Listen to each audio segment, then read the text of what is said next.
Presiden Amerika Serikat Donald Trump kembali beraksi setelah berhasil melakukan invasi kilat ke Venezuela yang berujung pada penangkapan mantan presiden negara itu, Nicolas Maduro. Trump mulai menggaungkan isu Greenland. Dia sudah pernah melakukan ini sebelumnya. Trump dan pemerintahannya berpendapat bahwa mereka membutuhkan Greenland demi keamanan nasional. Apakah invasi mungkin terjadi? Jika demikian, Amerika Serikat mungkin mendapat kejutan besar. Menginvasi Greenland akan menjadi kesalahan besar bagi Amerika Serikat yang berpotensi berakhir dengan bencana, baik bagi militer negara itu maupun seluruh posisi NATO. Gagasan Amerika Serikat mengambil alih Greenland awalnya tampak sangat tidak masuk akal. Pulau tersebut, meskipun merupakan bagian dari benua Amerika Utara, dianggap sebagai bagian dari Eropa. Secara khusus, pulau itu dimiliki oleh kerajaan Denmark. Denmark memberikan otonomi luas agar Greenland bisa mengatur diri sendiri. Denmark adalah sekutu Amerika Serikat dan keduanya tergabung dalam NATO. Penduduk Greenland menolak kendali Amerika Serikat dalam bentuk apapun. Menurut CNBC, jajak pendapat di pulau berpenduduk sekitar 57.000 orang menunjukkan hal itu. Sebagian besar penduduk Greenland secara tegas menyatakan bahwa mereka tidak ingin Amerika Serikat datang dan mengambil alih. Ini juga bukan berarti warga Greenland puas dengan kendali Denmark. Sebagian ingin Greenland benar-benar merdeka. Anggota parlemen pro-kemerdekaan Aya Chemnitz mengatakan mayoritas penduduk Greenland telah lama berjuang untuk hak mewakili diri sendiri. Kami menegaskan tidak ada yang tentang kami, tanpa kami. Dan itulah mengapa penting bagi kami untuk terus berjuang memastikan bahwa kami memiliki lebih banyak otonomi di masa depan.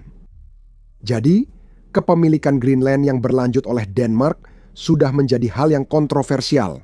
Namun, gagasan Amerika Serikat mengambil alih tampaknya hampir pasti ditolak. Namun, semua ini tampaknya tidak menghentikan Trump dan retorikanya. Menurut British Broadcasting Corporation, Trump menilai Greenland yang tidak dikuasai Amerika Serikat menjadi kerentanan yang bisa dimanfaatkan musuh seperti Tiongkok dan Rusia.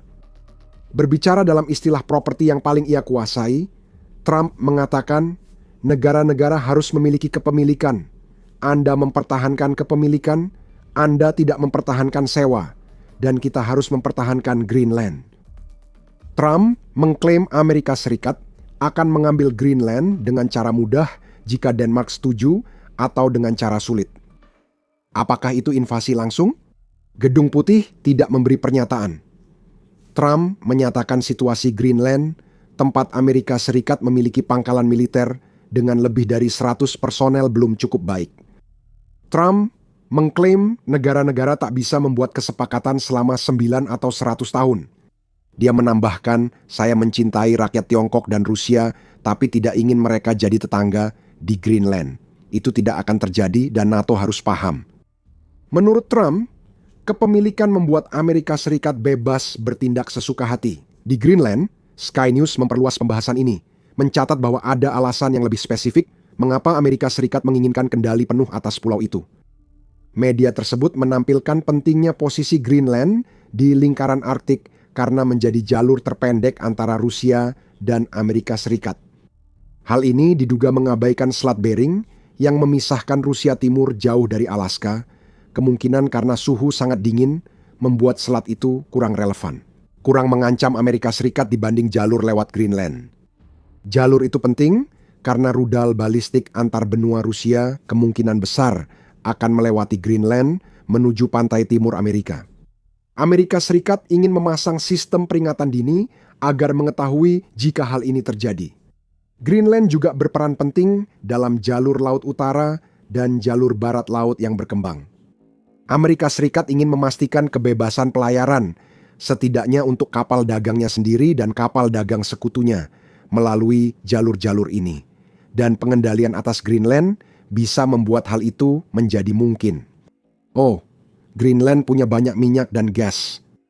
Sky News melaporkan terdapat 50 miliar barel minyak dan gas, serta sejumlah aset mineral berharga, termasuk uranium.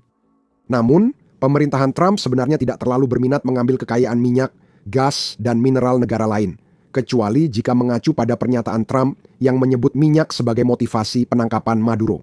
Dia bahkan meminta perusahaan minyak Amerika investasi 100 miliar dolar di negaranya. Atau bagaimana pemerintahan saat ini telah mengatur kesepakatan mineral dengan Ukraina yang akan memungkinkan Amerika Serikat mendapatkan keuntungan dari cadangan mineral Ukraina yang sangat besar. Meskipun berdalih dana reinvestasi untuk membangun kembali negara pasca perang Ukraina. Tanpa sarkasme, kekhawatiran pertahanan tampaknya memang mendorong Trump dan pemerintahannya. Minyak, gas, dan mineral menjadi keuntungan sekunder karena sulit diakses di medan Greenland yang keras. Namun intinya, Amerika Serikat tetap menginginkan Greenland. Dan Trump telah mengisyaratkan bahwa dia bersedia melakukan lebih dari sekadar meminta pulau itu jika situasinya memang mengharuskan. Dengan kata lain, invasi mungkin saja terjadi, tetapi itu bukanlah invasi yang dijamin akan berjalan baik untuk Amerika Serikat sekilas. Hal itu tidak terlihat demikian, karena ada beberapa hal yang menguntungkan Amerika Serikat jika melakukan invasi ke Greenland. Menguasai pulau itu seharusnya tidak menjadi masalah sama sekali, karena besarnya kekuatan yang bisa dikerahkan Amerika Serikat terhadap militer Denmark yang jauh lebih lemah. Menurut Global Firepower, Amerika Serikat unggul atas Denmark di semua metrik utama kecuali geografi yang akan dibahas nanti. Amerika Serikat memiliki 1,328 juta personel militer aktif dan 799.500 cadangan. Denmark punya 20.000 tentara aktif dan 12.000 cadangan, mayoritas tidak ditempatkan di Greenland. Amerika Serikat membelanjakan lebih dari 100 kali lipat Denmark untuk militer, hampir 900 miliar dolar per tahun. Amerika Serikat punya 13.043 pesawat dan 440 kapal perang, sedangkan Denmark hanya 117 pesawat dan 50 kapal perang. Dan jika Amerika Serikat berhasil membangun posisi di Greenland, Amerika Serikat memiliki ribuan tank lagi dan ratusan ribu kendaraan lapis baja di gudangnya yang bisa dikerahkan. Terus terang, setiap pertempuran awal antara Denmark dan Amerika Serikat akan menjadi kemenangan telak bagi Amerika Serikat. Denmark belum tentu dapat mengandalkan pasal 5 NATO jika Amerika Serikat menyerangnya. Ada komplikasi karena Denmark dan Amerika Serikat sama-sama anggota NATO. Invasi ke Greenland akan menyebabkan situasi baru, yaitu satu sekutu NATO menyerang wilayah sekutu NATO lain. Hal itu saja sudah bisa membingungkan aliansi. Namun bahkan jika kita berasumsi bahwa setiap anggota NATO lainnya menentang Amerika Serikat mengambil Greenland dengan paksa, itu tidak berarti mereka akan berdiri dan bertempur bersama Denmark. Pasal 5 meski diaktifkan, tidak menjamin semua sekutu merespons ancaman dengan senjata. Seperti yang dikatakan NATO sendiri, semua sekutu wajib memberikan bantuan kepada sekutu yang memicu pasal 5 meskipun bentuk bantuan tersebut bisa bervariasi. Bantuan ini dapat melibatkan kekuatan bersenjata atau tidak, serta mencakup tindakan yang dianggap perlu sekutu untuk memulihkan dan menjaga keamanan Atlantik Utara. NATO menekankan kata dianggap perlu karena banyak anggotanya mungkin ingin menghindari konflik Greenland agar tidak memicu kemarahan Amerika Serikat dan membuat Donald Trump menargetkan mereka. Pintu terbuka bagi Amerika Serikat melancarkan invasi kilat, menurut analisis tentang kemungkinan invasi tersebut. Pengamat militer Wes O'Donnell mengatakan bahwa Amerika Serikat tentu memiliki kemampuan untuk bergerak cepat dan meningkatkan skala serangan di pulau tersebut. O'Donnell menilai Amerika Serikat akan memanfaatkan keunggulan udaranya untuk merebut lokasi strategis di Greenland yang bisa digunakan untuk militer. Pertimbangkan pelabuhan, bandara, pusat komunikasi, bahan bakar, infrastruktur, dan lainnya. Paket CSR itu, seperti yang disebut O'Donnell, akan terlalu kuat untuk bisa dilawan oleh Denmark selama invasi awal. Kemungkinan besar dimulai dengan serangan komando operasi khusus gabungan, kata O'Donnell. Serangan seperti itu kemungkinan melibatkan resimen Ranger ke-75 yang biasanya digunakan merebut lapangan udara. Mereka mendobrak pintu, mengamankan landasan pacu, membangun kendali perimeter, dan membeli waktu untuk gelombang berikutnya. O'Donnell menyatakan infanteri lanjutan akan segera tiba, sehingga Amerika Serikat bisa membangun kehadiran di Greenland. Kehadiran harus cukup besar karena Amerika Serikat lebih fokus merebut titik penting daripada membunuh musuh. Dengan tujuan untuk mempertahankan titik-titik tersebut cukup lama, agar Amerika Serikat dapat memberikan tekanan politik kepada Denmark, pesannya akan sederhana. Kami sudah menguasai titik-titik penting di pulau ini, jadi sebaiknya Denmark menyerahkannya saja daripada menyakiti diri sendiri dengan mencoba melawan. Semua itu terdengar seperti tugas yang cukup mudah bagi Amerika Serikat dan militer raksasanya. Titik-titik penting Greenland, seperti yang disebutkan O'Donnell, bisa direbut dalam hitungan minggu. Dan tidak banyak yang bisa dilakukan Denmark untuk mencegahnya. Dalam pertarungan langsung, namun masalahnya, Amerika Serikat mungkin tak sadar mereka takkan menghadapinya. Mereka akan menghadapi masalah yang jika digabungkan, bisa membuat perebutan Greenland menjadi bencana jangka panjang. Mari mulai dengan pesawat yang dibutuhkan.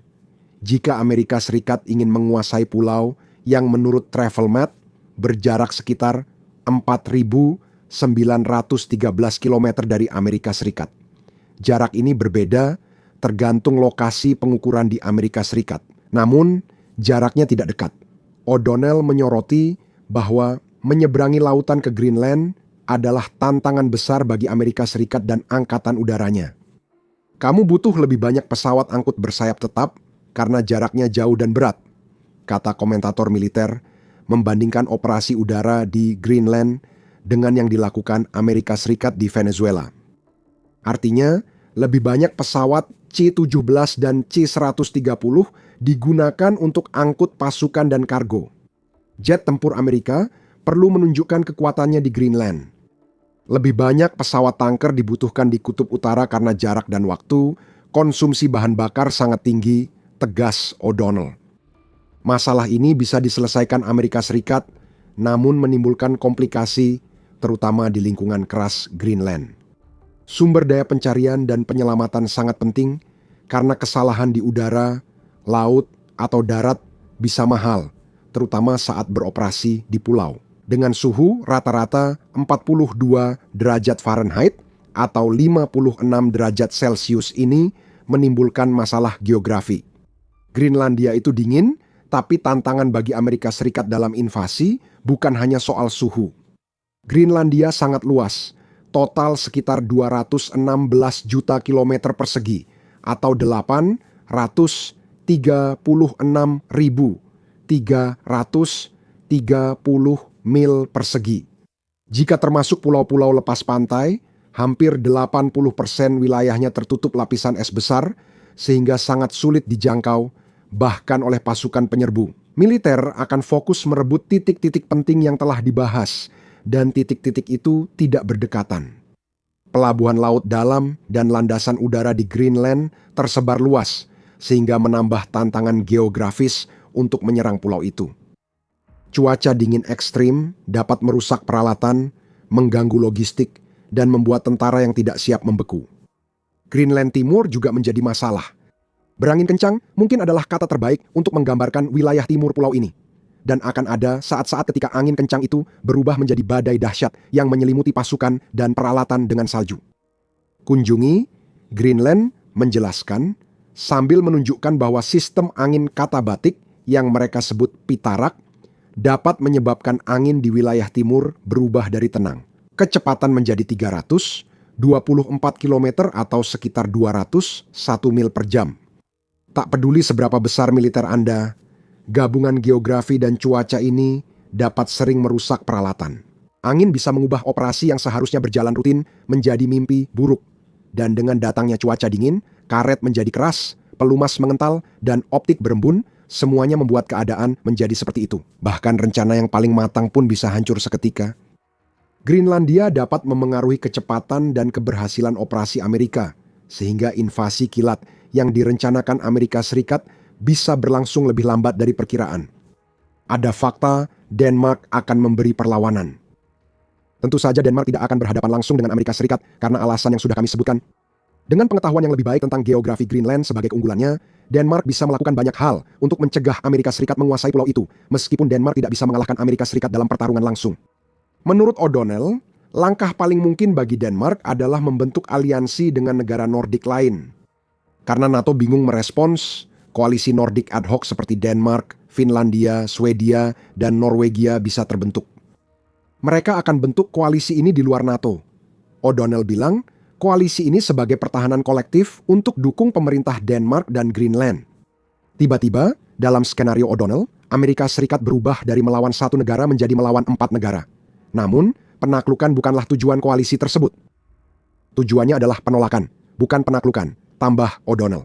Mencegah pendudukan yang mulus, mengganggu bala bantuan, dan meningkatkan biaya. Hingga Washington mundur atau bernegosiasi, Greenland jadi ajang perebutan akses, logistik, dan legitimasi. Hal serupa terjadi di Ukraina, meski dengan pertumpahan darah jauh lebih banyak dibanding yang diinginkan koalisi Nordik versi O'Donnell. Taktik Ukraina terhadap Rusia adalah memperlambat Rusia di darat sambil melemahkannya secara ekonomi dan militer dengan serangan jarak jauh. Antara Januari hingga Agustus 2025 serangan jarak jauh, Ukraina menyebabkan Rusia rugi 74,1 miliar dolar. Koalisi Nordik tidak akan menyerang Amerika Serikat, itu tidak mungkin. Namun, koalisi memang memiliki cukup aset militer untuk membuat hidup sangat sulit bagi Amerika Serikat. Amerika Serikat tidak akan mampu mengerahkan seluruh kekuatannya ke Greenland. Menurut Secure World, Swedia sangat berharga di sini karena kemampuan mengumpulkan intelijen. Pada tahun 2022, Swedia masuk dalam 10 besar peringkatnya untuk pertahanan cyber, pengendalian informasi, dan pengawasan. O'Donnell mencatat keahlian Swedia dalam intelijen dan menyebut platform udara S-102 sebagai aset utama. Platform itu memindai sinyal dari alat navigasi, radar, dan sistem senjata, memberi Denmark sistem peringatan dini untuk mengantisipasi pergerakan Amerika Serikat. Tambahkan Saab 340 Airborne Early Warning dan Sea ke dalam kombinasi tersebut.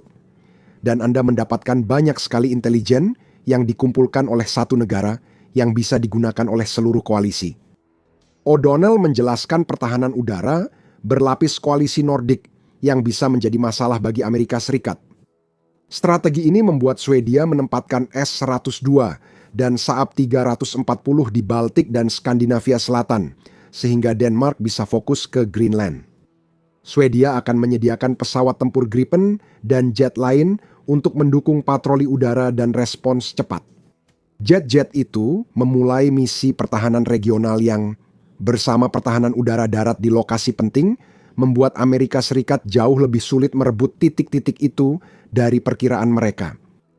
Dengan kata lain, koalisi Nordik akan menjaga logistik Denmark tetap aman dan berjalan lancar, sementara Denmark dan sekutunya fokus untuk mempersulit Amerika Serikat dalam membangun logistik. Sekali lagi, ingat bahwa Greenland adalah sebuah pulau yang harus ditaklukkan oleh Amerika Serikat. Mereka perlu membangun jalur aman untuk pasukan dan peralatan.